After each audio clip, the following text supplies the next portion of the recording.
दोस्तों नमस्कार, मैं हूं शीतला तिवारी। दोस्तों, जहां एक ओर ईरान अमेरिका का युद्ध चल रहा है, वहीं दूसरी ओर अब एक खुशखबरी भी आ गई है।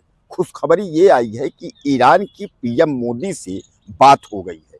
अब जो है ईरान ने कहीं ना कहीं पीएम नरेंद्र मोदी से जो है उसने माफी मांगी है, और माफी इसलिए मांगी है कि पीएम मोदी को बताया है कि जिगरी दोस्त।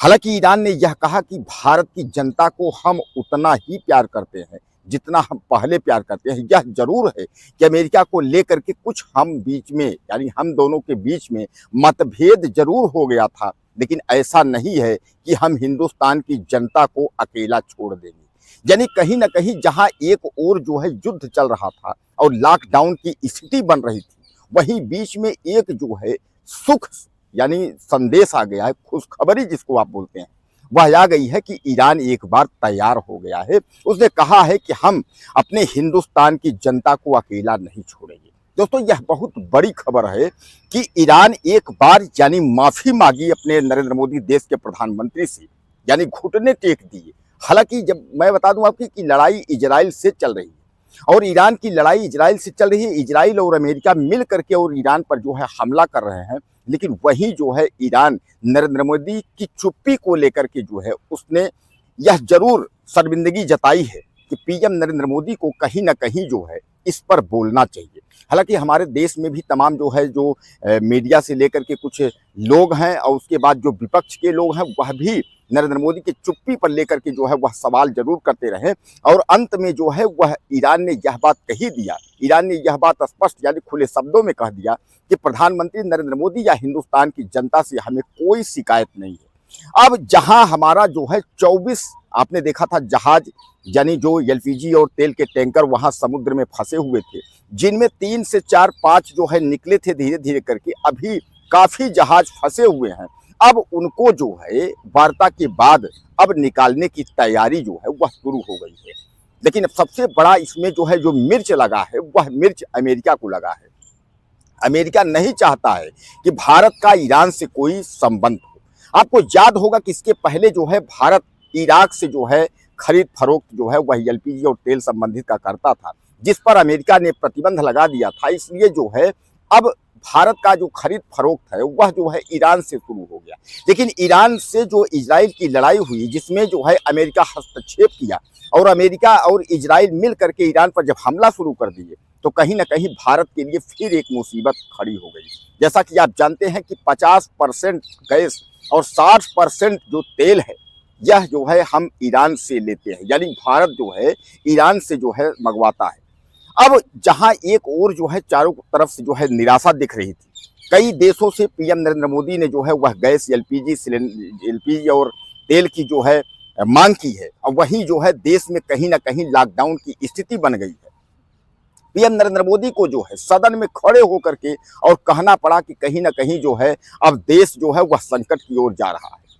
यानी उन्होंने असमर्थता जताई। उन्होंने लोगों से जो है भरोसे में रह करके लोगों को साथ देने के लिए उन्होंने कहा कि आप जो है साथ दीजिए, जिस तरह आपने कोरोना में साथ दिया है उसी तरह एक बार फिर आप लोग हमारा साथ दीजिए। यानी ये वैश्विक महामारी कोरोना, आपने देखा था कि तमाम जो है लॉकडाउन की स्थिति बनी थी और लोगों ने बहुत सहज और धीरज के साथ जो है उस लड़ाई को नरेंद्र मोदी के साथ पार किया था। इसीलिए नरेंद्र मोदी ने एक बार फिर जो है उन्होंने कहा है, एक बार फिर आप लोग साथ दीजिए। यानी देश जो है वह लॉकडाउन की आग में जा रहा है, यानी लॉकडाउन की स्थिति में जो है बन रही है लॉकडाउन। हालांकि मैं आपको बता दूं कि श्रीलंका, पाकिस्तान और बांग्लादेश समेत जो है 15 से 20-22 देश जो है वह लॉकडाउन की स्थिति में पहुंच चुके हैं। हालांकि लॉकडाउन की स्थिति इस बार जो है पिछले की अपेक्षा कुछ अलग है। इस बार की लॉकडाउन की जो स्थिति है वह यह है कि इस बार जो है वह समय सीमा निर्धारित की जाएगी। इतने समय से इतने समय तक ही आपको राशन, तेल, पानी या जो कुछ भी है वह उपलब्ध होगा। तेल भी बाइक वालों का अलग, कार वालों का अलग, सीएनजी वालों का अलग, प्रति मात्रा लीटर के हिसाब से कितना लीटर किसको कितना प्रोवाइड होगा, कितना मिलेगा, यह सब जो है तय किया जाएगा। यह इस बार का जो है लॉकडाउन की स्थिति है। ध्यान दीजिए, पिछले बार का जो लॉकडाउन की स्थिति थी वह लॉकडाउन में यह था कि सब कुछ जो है सामान आपको मिल रहा था, केवल जो है दूरी बनाना, एक दूसरे के संपर्क में न आना, इसलिए जो है लॉकडाउन किया गया था कि आप घरों में कैद थे ताकि बीमारी ना बढ़े। इस बार ऐसा नहीं है। इस बार सुबह से लेकर के यानी सुबह के मंजन से लेकर के और रात्रि सोने तक के जितने भी रोजमर्रा के सामान हैं वह सब महंगे हो जाएंगे। अब आपके दिमाग में आता होगा सर कैसे महंगे हो जाएंगे।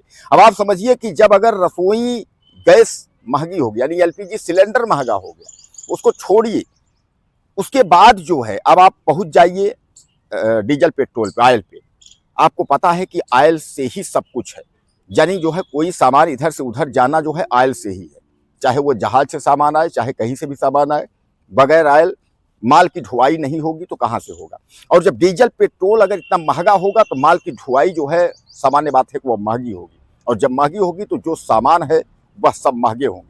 और ऐसी स्थिति में जब जो है देश में जब महंगाई छाएगी तो सामान्य बात है कि लॉकडाउन से भी गंभीर स्थिति जो है परिणाम भुगतना होगा। यानी कहने का तात्पर्य लॉकडाउन की तो कोई भी स्थिति नहीं थी, उसमें तो सब कुछ जो है रोजमर्रा के सामान मिल रहे थे, लेकिन यह उससे भी भयानक स्थिति होगी। तो देश जहां एक और लॉकडाउन की तरफ बढ़ रहा था, लॉकडाउन की तरफ पहुंच रहा था, वहीं एक बार जो है ईरान अब पिघलता दिख रहा है। यानी नरेंद्र मोदी से जिस तरीके से उसने जो है बात की है, माफी मांगी है, इसका मतलब ये है कि जो डंका बज रहा है, जो आप कहते हैं कि नरेंद्र मोदी का डंका बज रहा है, वो गलत नहीं है। यानी नरेंद्र मोदी का डंका आज भी बज रहा है। विश्वगुरु जो बनने के मोड़ पर खड़ा है, इसमें दो राय नहीं है कि विश्वगुरु नहीं बनेगा, विश्वगुरु अब तो बन ही जाएगा। कहने का तात्पर्य ये है कि भारत जो है वह अपना डंका जो है लहराना चाहता है, और यह बात जो है अमेरिका को नागवार गुजर रहा है, क्योंकि अमेरिका जो है सबका बाप बना हुआ है और यह यही समझता है कि हम सबके बाप हैं। आखिर आज ईरान से जो कुछ भी लड़ाई है वह केवल अमेरिका की ही लड़ाई है। अमेरिका का साफ तौर पे यह कहना है कि परमाणु बम यह न बनाए।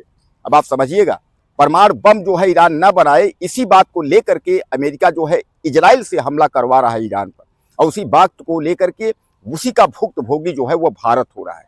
यानी आज भारत का जो कुछ भी ईरान से रिश्ते खराब हुए हैं वह केवल अमेरिका के चक्कर में।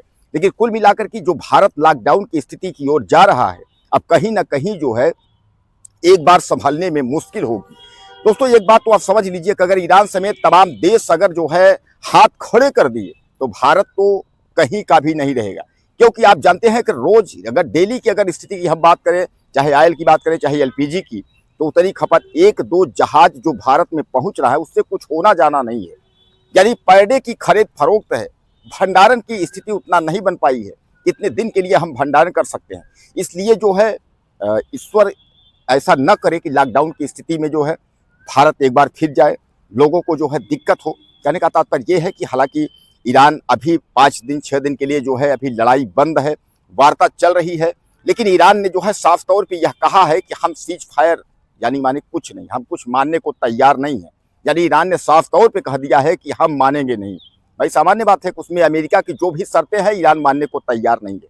बहरहाल दोस्तों कुल मिलाकर के जो है एक बार फिर ईरान अब पिघल रहा है। इसमें आपकी क्या राय है? अपनी राय मुझे आप दीजिएगा। चैनल को सब्सक्राइब करें, अगले वीडियो में फिर मिलते हैं। नमस्कार।